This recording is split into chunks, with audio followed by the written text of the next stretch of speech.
Hello students, this is Dinesh Sharma from Erudite English Classes Jaipur. You are welcome to our classes.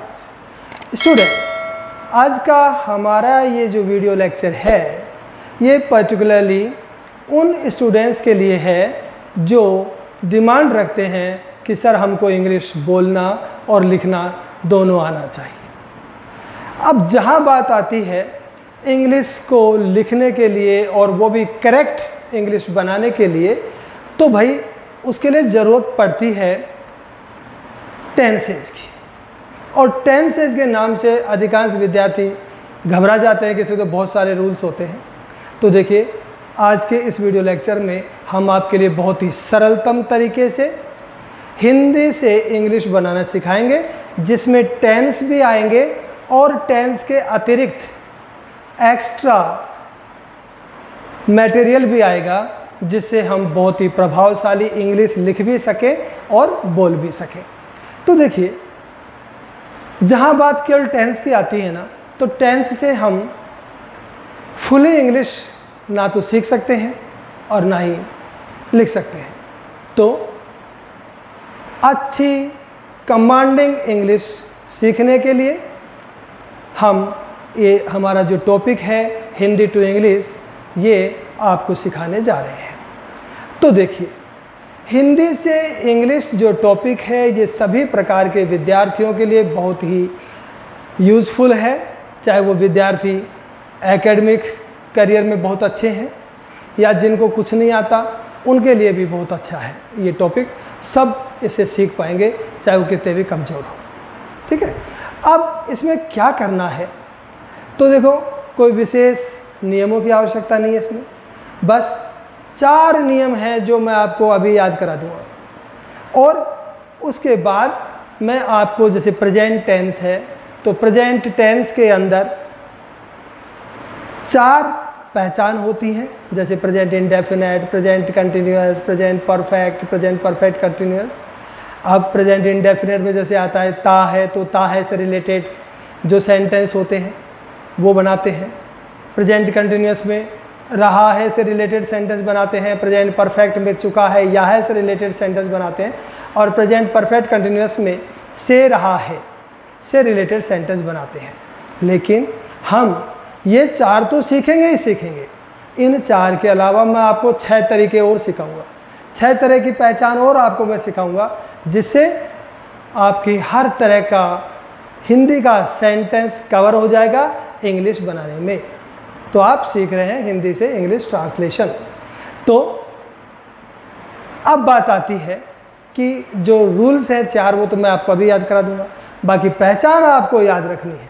और पहचान जिसको याद हो गई ना, वो कैसे भी इंग्लिश बनाने में सक्षम भी हो गया। तो देखिए, वो पहचान 10 लिखूंगा मैं कि साहब ये हिंदी में पहचान आती है तो इंग्लिश में ये करना है, वो मैं आपको पहचान में बताऊंगा। अब हम वो जो हमारे 4 रूल्स हैं ना, वो डिस्कस करते हैं। तो देखिए क्या है। पहला नियम है कि सब हिंदी से इंग्लिश बनाना सीख रहे हैं, तो अब हिंदी का सेंटेंस तो हमें आता ही होगा ना। तो हिंदी के सेंटेंस में यदि टाइम हिंदी के सेंटेंस में कहीं भी आए, चाहे सेंटेंस के बिल्कुल बिगिनिंग में आए, चाहे सेंटेंस के बीच में आए, चाहे सेंटेंस के अंत में आए, उस टाइम को इंग्लिश के अंदर या तो फर्स्ट या लास्ट में लिखना है। इंग्लिश के सेंटेंस में टाइम बीच में नहीं आना चाहिए।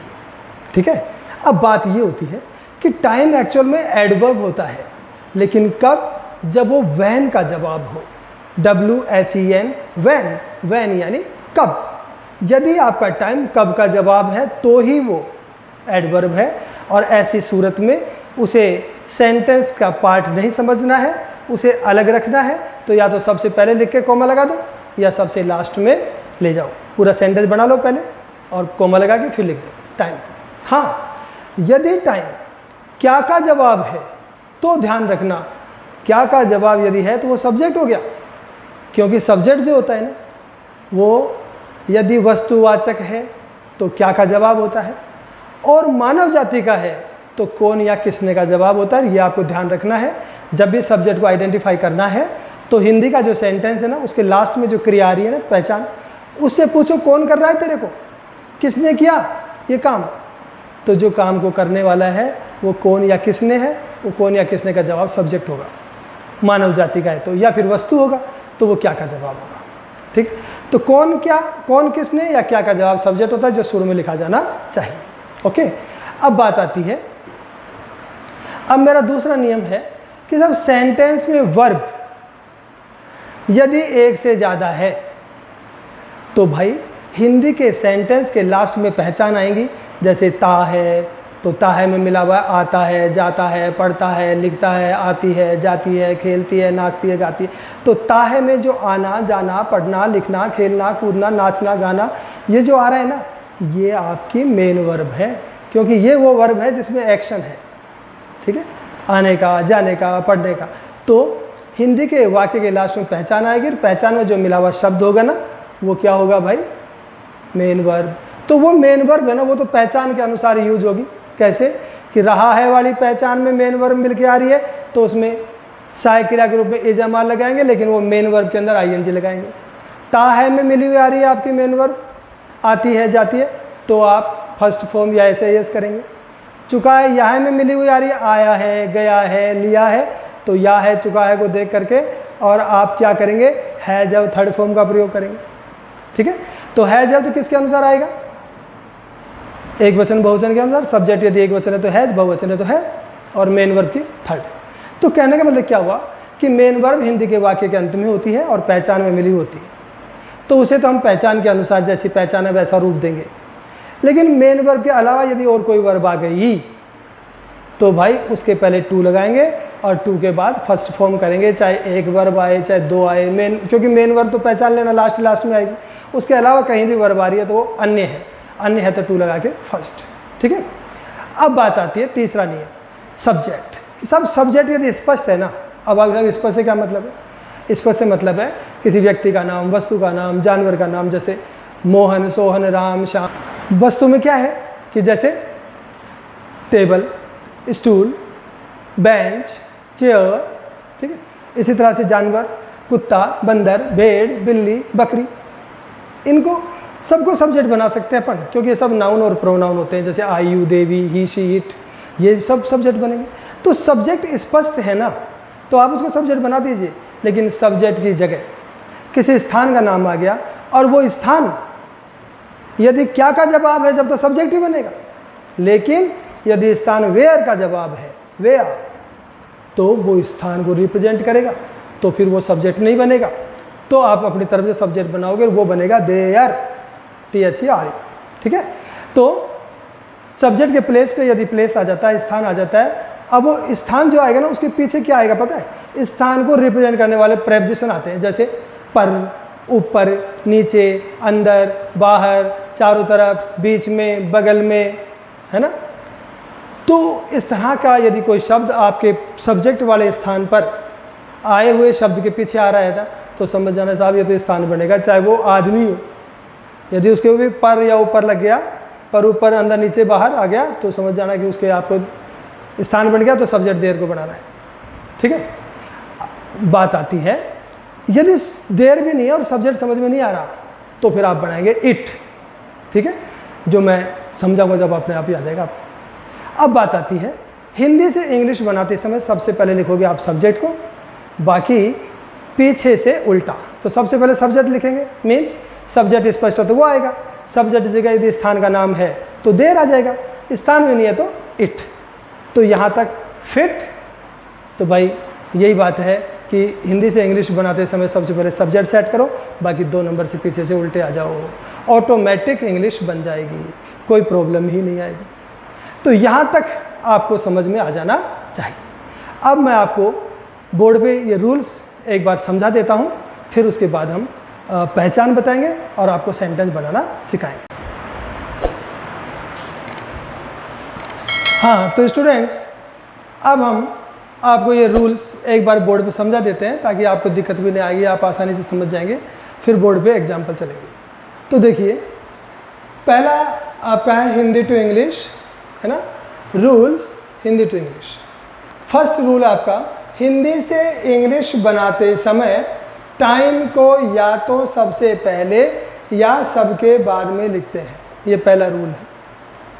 यदि सेंटेंस में एक से अधिक वर्ब है तो मेन वर्ब जो हिंदी के वाक्य में सबसे पीछे पहचान में मिली हुई आती है, पहचान के अनुसार प्रयोग होती है, वह अन्य वर्ब हो तो उसे टू प्लस फर्स्ट फॉर्म के रूप में लिखते हैं।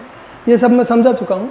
तो अब देखिए, यदि सब्जेक्ट स्पष्ट है तो उसे जो का एज इट इज लिख दो, और यदि सब्जेक्ट के स्थान पर कोई स्थान का नाम आ जाए और उसके पीछे पर, में, ऊपर, नीचे, अंदर, बाहर स्थान संबंधी शब्द आ जाए तो देयर को सब्जेक्ट बनाना, और सब्जेक्ट के स्थान पर लिख दोगे देयर को, और सब्जेक्ट नहीं है तो इट को सब्जेक्ट बनाएंगे। जैसे आज मेरा जन्मदिन है, तो आज जो है ना, ये तो भाई कब का जवाब है, एडवर्ब है, ये तो क्या का जवाब नहीं है, तो ये तो अलग हो जाएगी, कोमा लग जाएगा। ठीक है। अब मेरा जन्मदिन माई बर्थडे इज मनी है, तो इज माई बर्थडे तो सब्जेक्ट नहीं है, तो इट इज माई बर्थडे, तो सेंटेंस में सीखेंगे। ठीक है। हिंदी से अंग्रेजी बनाते समय सबसे पहले सब्जेक्ट लिखोगे, शेष पीछे से उल्टा लिखोगे। तो मेरा कहने का मतलब क्या है कि एक बार आप ये चारों नियम ढंग से समझ लीजिए, है ना, नोट कर लीजिए, ताकि आपको दिक्कत ना आए। ठीक है ना, ये आपके 4 नियम हैं। अब हम सीखेंगे इसमें पहचान के अनुसार सेंटेंस बनाना, और वो पहचान ही आपको याद करनी है। ओके, तो देखिए,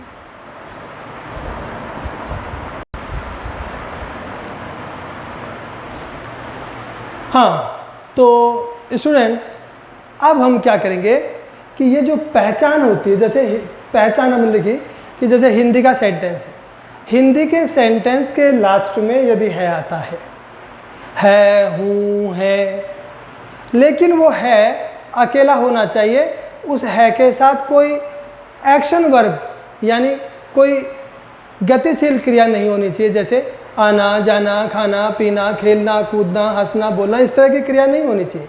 बस केवल है, तो ये केवल बस स्टैटिक है कि स्थिरता बतानी है आपकी, किसी आदमी की, किसी वस्तु की, किसी स्थान की स्थिरता बतानी है।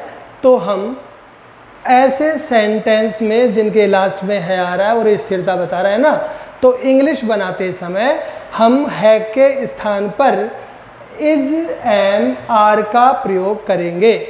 तो यदि सब्जेक्ट ही, शी, इट और नेम एक वचन, जैसे राम, मोहन, सोहन, सीता, गीता, कुत्ता, बंदर, बिल्ली, भेड़, बकरी, इस तरह से एक वचन सब्जेक्ट है तो हम है की जगह इज लगाएंगे। इसी प्रकार सब्जेक्ट यदि आई है तो हम एम का प्रयोग करेंगे है की जगह, और सब्जेक्ट यदि बहुवचन है, जैसे यू, दे, वी, वे, बहुवचन जैसे बॉयज, गर्ल्स, पीपल, है ना, इस तरह के बहुवचन सब्जेक्ट हैं, तो आप है की जगह आर लगाओगे।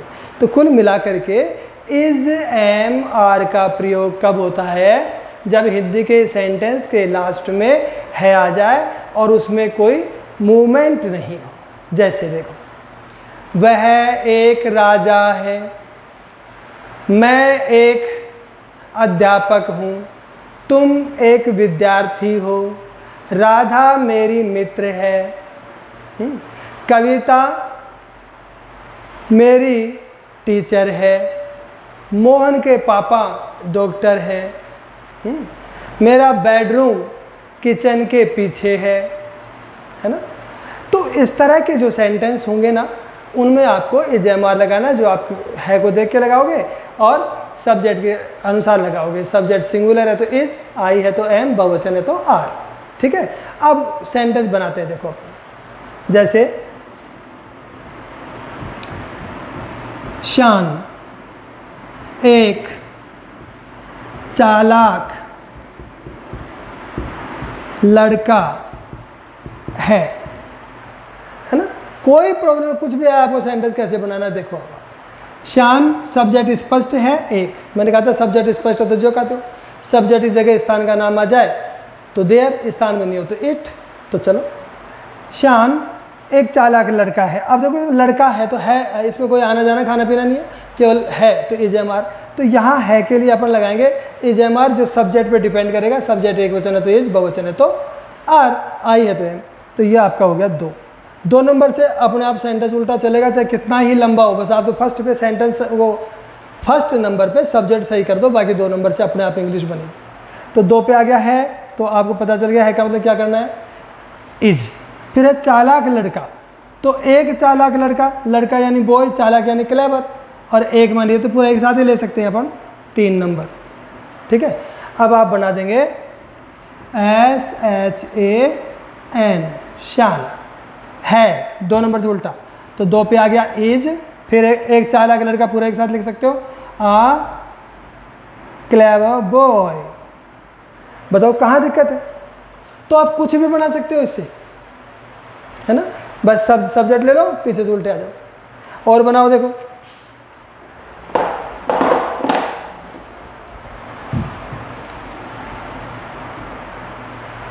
देख, महेश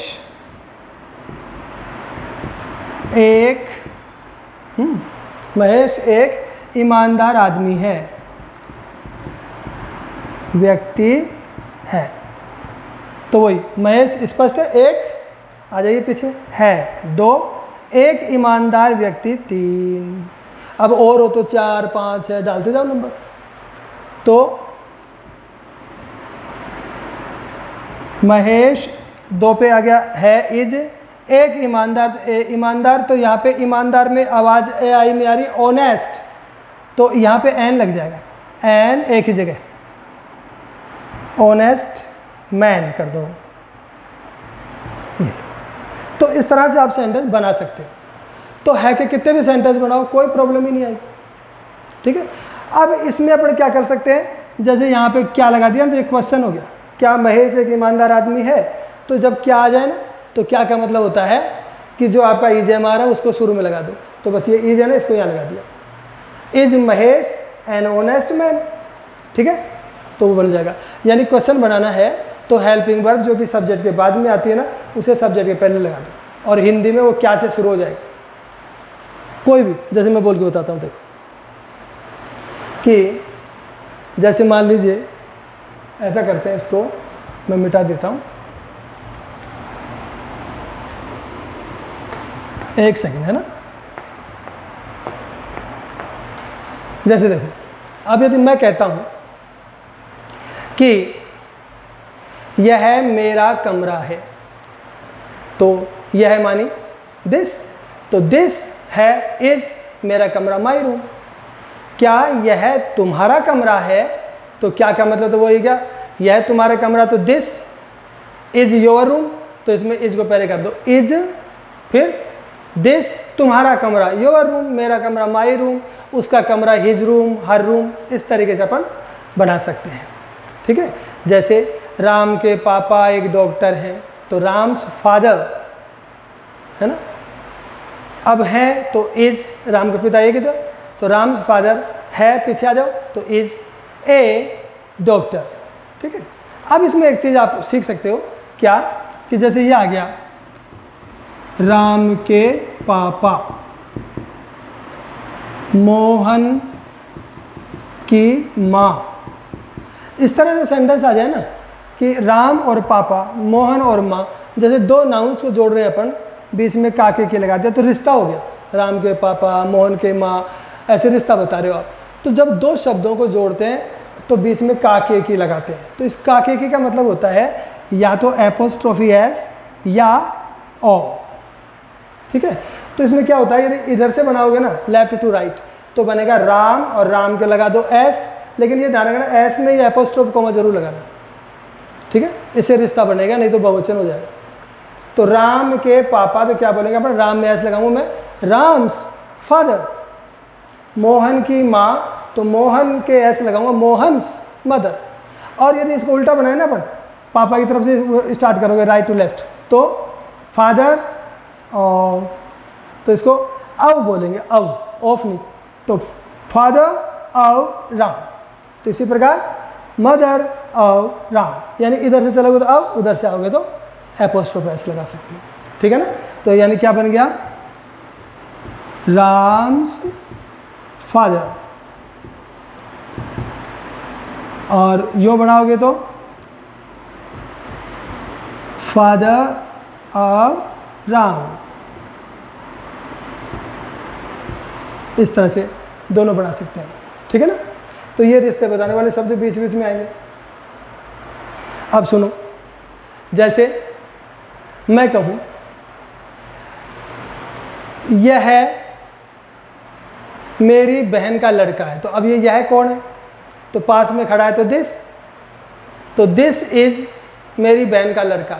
तो माई सिस्टर, तो बहन हो गई मेरी बहन, अब उसके एपोस्ट्रोफ एस, माई सिस्टर्स सन, बना सकते हो ना इस तरह से।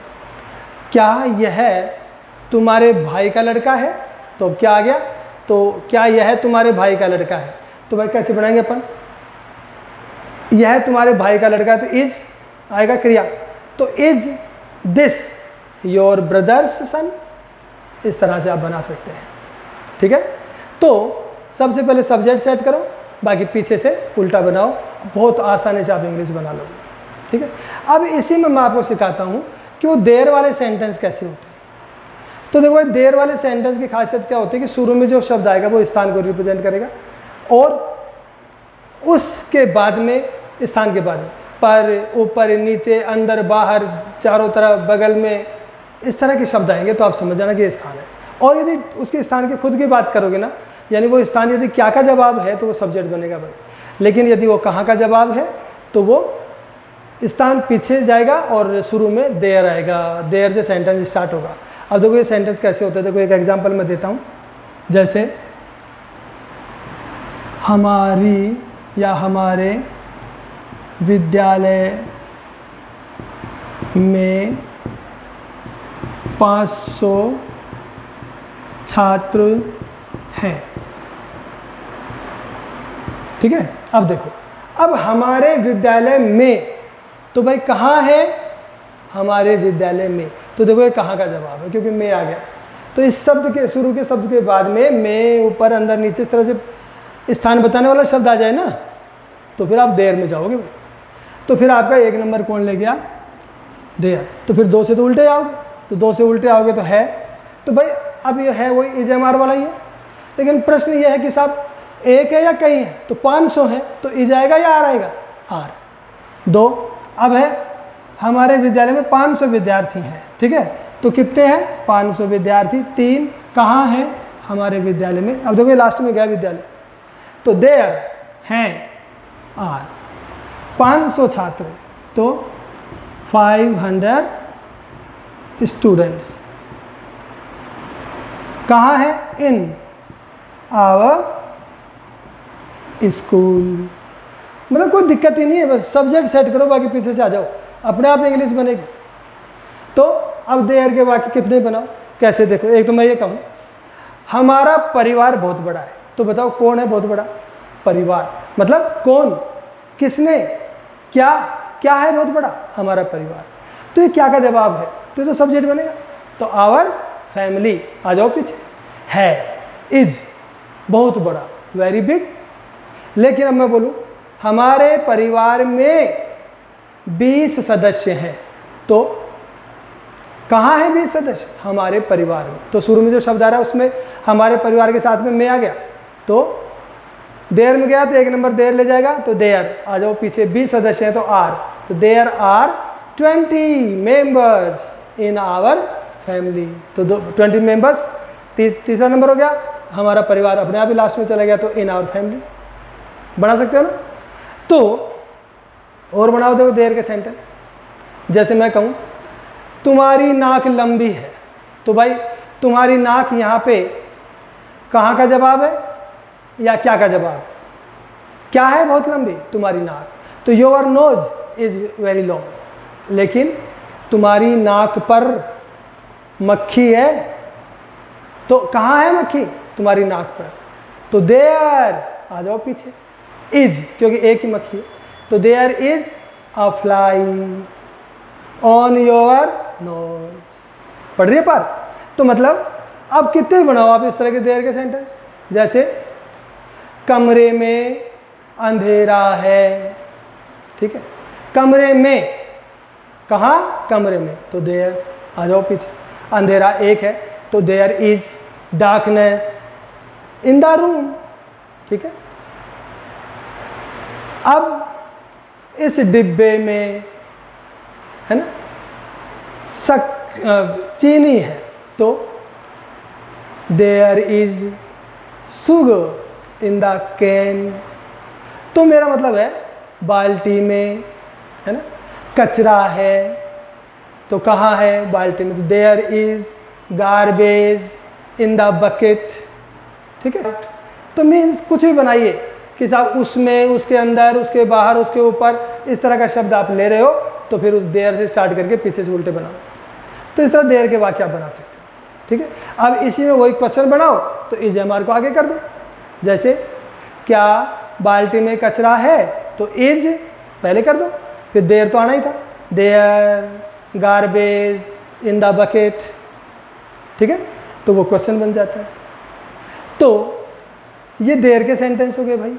अब इसी तरह से नोट लगा दोगे तो नेगेटिव हो जाएगा, देयर इज नॉट गार्बेज। ऐसे पेड़ पर बंदर है, तो there is a monkey in the tree, पेड़ पर बंदर नहीं है, there is not a monkey in the tree.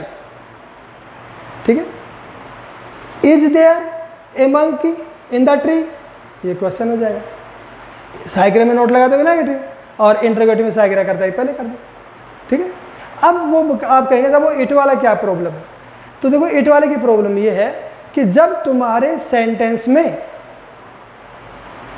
Subject नहीं आ रहा है, जैसे आज मेरा जन्मदिन है, तो आज तो कब का जवाब है, कब है जन्मदिन, आज, तो ये तो शुरू में चला जाएगा, तो टुडे कोमा मेरा जन्मदिन, माई बर्थडे इज मनी है, तो इज माई बर्थडे, तो सब्जेक्ट कहाँ है, तो वहां पर फिर आप लगाओगे इट, क्या today comma it is my birthday, या it is my birthday today, क्योंकि टाइम तो आगे भी लगा सकते हो और पीछे भी लगा सकते हो। तो मेरा कहने का मतलब क्या है कि जैसे आज संडे है, तो इट इज संडे टुडे, या टुडे इट इज संडे।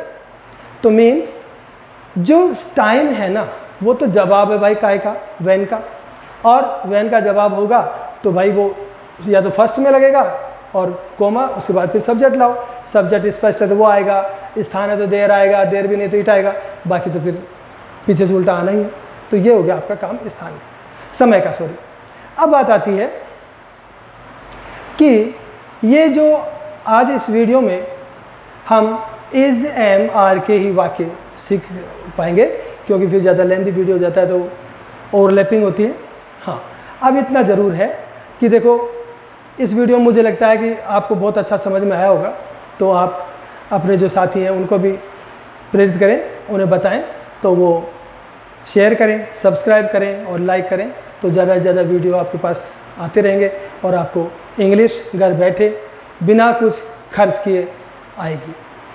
और आज के इस वीडियो में हम इतना ही करते हैं, बाकी हम मिलते हैं अपने नेक्स्ट वीडियो में। Till then be healthy, wealthy and happy. Thanks.